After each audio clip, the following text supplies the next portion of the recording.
अस्सलाम वालेकुम नाज़रीन, सुप्रीम कोर्ट से बल्ले के इंतखाबी निशान से मुतालिक जो समात है उसके बराह रास्त जो समात है उसको सुनने के बाद आपको अपडेट कर रहे हैं। तो ये तहरीके इंसाफ से बल्ले का इंतखाबी निशान छीनने के लिए बाकायदा एक प्लान तश्कील दिया गया और उसकी एग्जीक्यूशन के लिए इलेक्शन कमीशन ने सुप्रीम कोर्ट का दरवाज़ा खटखटाया। लेकिन सुप्रीम कोर्ट में समात क्या चल रही है और उसमें आगे मुतवक्के तौर पर क्या हो सकता है, इस हवाले से बात करेंगे। सोहेल रशीद साहब सीनियर कोर्ट रिपोर्टर हमारे साथ मौजूद हैं। तो सोहेल साहब, क्या लगता है आपको कि बल्ले का इंतखाबी निशान तहरीक इंसाफ के पास रहेगा या ऐसा कोई इम्कान मौजूद है कि सुप्रीम कोर्ट का फैसला उनके खिलाफ भी आ सकता है? देखें, इम्कानात फैसले से पहले मुकम्मल बताना तो मुश्किल है, लेकिन अभी तक की जो मेरी रीडिंग है, सुबह से जो मैं चीज़ें देख रहा हूँ कि कोर्ट एटलीस्ट कोई ऐसी इंटेंशन नहीं रखती कि उनको बल्ले से महरूम रखा जाए। अच्छा, हाँ, कोर्ट की ऐसी कोई इंटेंशन नज़र नहीं आ रही। कोर्ट उनको सिर्फ चाहती है कि आप वेल प्रिपेयर्ड डॉक्यूमेंट्स के साथ एक चीज़ हमें दे दें जिसको हम ऑर्डर शीट में लिख दें कि ये इनका इलेक्शन हुआ था, ये जो बेज़ाब्तियाँ हैं ये सारी पार्टीज़ में सामने आती हैं, तो इसके लिए फ्यूचर में अच्छा कोर्स अडॉप्ट करना चाहिए। लेकिन फ़िलहाल चूँकि इलेक्शन सर पर हैं और आर्टिकल 17 भी है, बुनियादी हकूक़ भी हैं, और बल्ला जो है या कोई भी इंतखाबी निशान जो है उससे किसी बड़ी पार्टी को महरूम कर देना, वो यकीनन उसका इदराक है कोर्ट को। चीफ जस्टिस ने बार बार रिमार्क्स दिए हैं कि हम इसकी अहमियत को जानते हैं और माजी में जो कुछ हुआ पॉलिटिकल पार्टीज़ के साथ उसको भी जानते हैं। इसी नुक्ते में मैं आ रहा था, चीफ जस्टिस साहब के बड़े सख्त रिमार्क्स भी रहे हैं कल के समात पे। कुछ उनकी ऑब्जर्वेशंस भी जो थी वो भी बड़ी सख्त थी। लेकिन ये आप जो बात बता रहे हैं ये तहरीक इंसाफ के लिए बड़ी हौसला अफजा है, क्योंकि वो एक सियासी जमात है, बड़ी पॉलिटिकल पार्टी है और उसको इलेक्शन में अपने इंतखाबी निशान के साथ ही जाना चाहिए, क्योंकि हमारे मुल्क की तारीख जो है वो इस हवाले से कोई इतनी अच्छी नहीं रही। काजी फायज ईसा साहब आयन और कानून की बात करते हैं, आयन की किताब का हवाला देते हैं, तो उनको एटलीस्ट इस वक्त एक स्टेप पीछे रहते हुए इस मामले में अपना वो किरदार। फंडामेंटल राइट्स है ना लोगों के,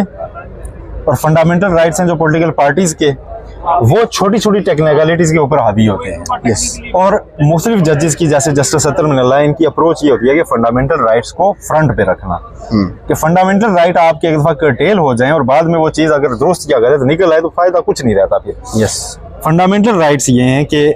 अगर ऑन पेपर रिकॉर्ड कोर्ट के सामने एक मौजूद है जी कि 8 लाख प्लस उसके रजिस्टर्ड मेंबर्स हैं, ठीक है, और उसमें से एक बंदा आके क्या रहा है जी कि नहीं है, और उस बंदे की पार्टी के साथ एफिलिएशन भी इन क्वेश्चन है कि वो है भी या नहीं है,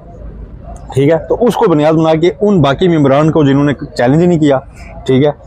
आप उनसे ज़्यादा इसको कैसे वो दे सकते हैं। दूसरा, पिछले इलेक्शन में ही 1.5 करोड़ उसने वोट लिया हुआ था, ठीक है, पार्टी ने, और अभी भी आप पहले नंबर दूसरे नंबर कहीं ना कहीं इस तरह एग्जिस्टेंस है उसकी, उसको इंतखाबी निशान से महरूम करके आप कितने लोगों को अपने जो है ना राइट से महरूम करेंगे कि जो उसके वोटर हैं। तो ये वो फंडामेंटल राइट्स हैं जिनको मेरा ख्याल है कोर्ट इस वक्त नज़रअंदाज नहीं कर सकती। मेयर इन टेक्निकलिटीज़ के ऊपर कि ये फलां जगह पब्लिश हुआ था, यानी ये शेड्यूल्ड चार्ट था, यानी ग्राउंड चमकीनी का था, या इस्लामाबाद का कन्वेंशन सेंटर था, कौन सा होना चाहिए, इन चीज़ों को बुनियाद बनाकर इतना बड़ा फैसला आईनी अदालत जो सुप्रीम कोर्ट ऑफ पाकिस्तान है, जो आईनी हकूक की वो है, और फिर किसी न किसी हद तक सुप्रीम कोर्ट के सामने वो चीज़ें मौजूद हैं, अगरचे डॉक्यूमेंट्स की सूरत में नहीं, कि पीटीआई किन हालात से गुजरकर यहाँ तक पहुंची है, चमकनी में क्यों जाके करना पड़ा, वो अगर सवाल कर रहे हैं तो यकीनन जवाब उनके जहन में भी मौजूद होगा। और पीटीआई वाले अगर उसका जवाब खुल के नहीं दे रहे तो वो इसलिए कि शायद उसको डॉक्यूमेंट से नहीं इस्टेब्लिश कर सकते कि यार हमारे पीछे पुलिस पड़ी थी और हम किसी जगह पे और कर ही नहीं पा रहे थे, और हमने बड़े मुश्किल हालात में जो है ना एक फर्जी कार्रवाई पूरी की इलेक्शन की कि हमें डीलिस्ट ना कर दिया जाए एज पार्टी। तो उन्होंने एक वो तरीका वो पूरा अडॉप्ट कर लिया। पीटीआई के वकला इससे बेहतर तौर पर भी कर सकते थे, क्योंकि कानूनी पेचीदगियों को वो बेहतर तौर पर जानते थे।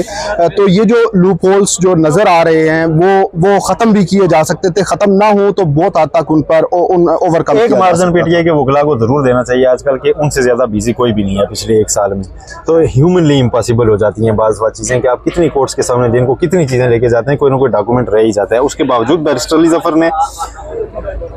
मामूल से भी अपनी उससे भी ना ज्यादा आज बड़े एक अपने आर्गूमेंट्स जो है ना वो बड़ी तरतीब से रखे हैं कोर्ट के सामने, और शुरू में उन्होंने डिक्टेट कराया है पहले कि पहला पॉइंट ये होगा, दूसरा ये होगा, 8 पॉइंट्स उन्होंने लिखवाएंगे, इनके ऊपर मैं बात करूंगा। और वो एक तो आईनी हकूक उसके ऊपर तैयारी करके आए हुए हैं और वो उस पर कन्विंस करने की कोशिश कर रहे हैं।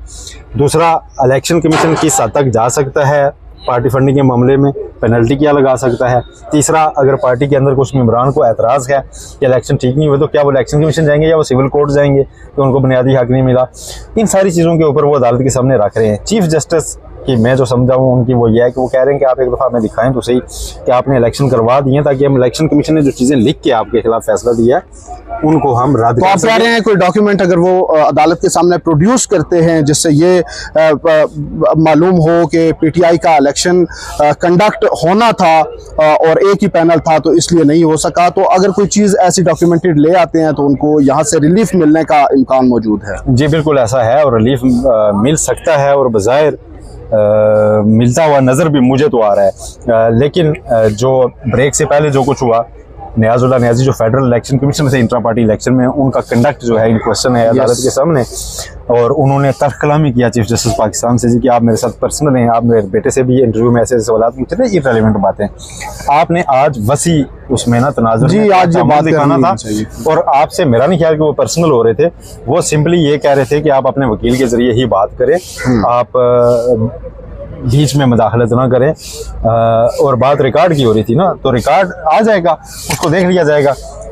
लेकिन बैरिस्टर जफर ने बड़ा अच्छा किया कि उन्होंने माजरत भी की, उन्होंने कहा कि ये कंडक्ट नहीं होना चाहिए था, और फिर नियाज़ुल्लाह नियाज़ी ने भी आगे बात मजीद नहीं बढ़ाई, तो चीफ जस्टिस ने भी उसको नज़रअंदाज कर दिया आगे बढ़ने के लिए। क्योंकि बहरहाल अगर उस वक्त उन्होंने ये रिमार्क्स दिए कि ऐसा करते हैं तो हम फिर उठ के चले जाते हैं, तो अगर कोर्ट उठ के चली जाती तो ये मेरा ख्याल है नियाज़ुल्लाह नियाज़ी साहब का जो कंडक्ट था ना, ये इसके उसके बाद उनका पीटीआई से भी ताल्लुक मेरा ख्याल है बाकी रहना बनता नहीं था और मुमकिन भी नहीं था कि इतने बड़े मौके पे आके पार्टी को इतना बड़ा सेटबैक महज अपने आप टेम्परामेंट से पहुंचा दें, तो उसके बाद कहानी खत्म हो जाती है। तो नाजरीन, सोहेल रशीद साहब को ये उम्मीद है, उम्मीद तो नहीं कहते, ये इम्कान नज़र आ रहा है कि सुप्रीम कोर्ट से तहरीक इंसाफ को बल्ले का इंतखाबी निशान मिल जाएगा। और चूँकि इलेक्शन सर पर है, इलेक्शन कमीशन को ऐसा इकदाम ऐसे मौके पर करना ही नहीं चाहिए था, लेकिन हमारी मुल्क की तारीख की जो बात की वो इस वक्त बड़ी रेलेवेंट है कि जब भी इलेक्शंस होते हैं तो उसको प्री पोल रिगिंग के लिए और इस तरह के हथकंडे इस्तेमाल किए जाते हैं। तो इलेक्शन कमीशन पे सोहेल साहब दो जुमले आप क्या कहेंगे कि उनको इस वक्त तो इस तरह की एक्टिविटी पे पड़ना नहीं चाहिए? इलेक्शन कमीशन को ये अपील लानी नहीं चाहिए थी। एक जज जब अपना फैसला देता है तो उसके सामने जो दो फरीकेन होते हैं वो उनका काम होता है कि एक कबूल करे दूसरा चैलेंज करे। इलेक्शन कमीशन का तो काम ही नहीं बनता था कि आगे एक पार्टी के खिलाफ खुद पार्टी बने, इलेक्शन से पहले वो मशकूक कर देता है उसे। अकबर असबाबर आपके खिलाफ कंप्लेंट लाए थे, आपने उनकी कंप्लेंट पे उनके हक में फैसला दिया, पेशावर हाई कोर्ट ने उनके खिलाफ फैसला दिया। Let Akbar Babar come to Supreme Court, वो आ जाते खुद चैलेंज कर लेते, इलेक्शन कमीशन साइड पे बैठता, इलेक्शन कमीशन का एक फैसला अपना सेल्फ एक्सप्लेनेटरी कोर्ट के सामने मौजूद होता, कोर्ट उसका जायजा ले लेती। बिल्कुल ये कोई तरीका नहीं होता। आप मातहत कोर्ट के जजेस उठ के आ जाया करेंगे जी कि नहीं मेरा फैसला फलां कोर्ट ने सेटिस्फाइड कर दिया, आप इसे रिवर्स करें, ये नेचुरल जस्टिस सिस्टम के खिलाफ है। तो नाजरीन, अभी समात में वक्फा है, कुछ ही देर बाद समात दोबारा शुरू होगी, तो जो भी कोर्ट का जजमेंट जो डिसीजन होता है उस हवाले से भी आपको आगाह करेंगे। अब तक के लिए इतना ही, अल्लाह हाफिज।